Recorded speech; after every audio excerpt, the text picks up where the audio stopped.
তুমি মাটির ঘরে থেকে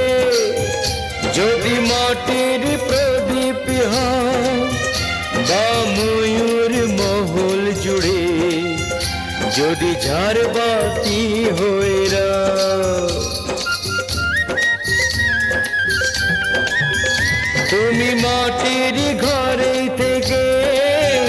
যদি মাটির প্রদীপ হও বা ময়ূর মহল জুড়ে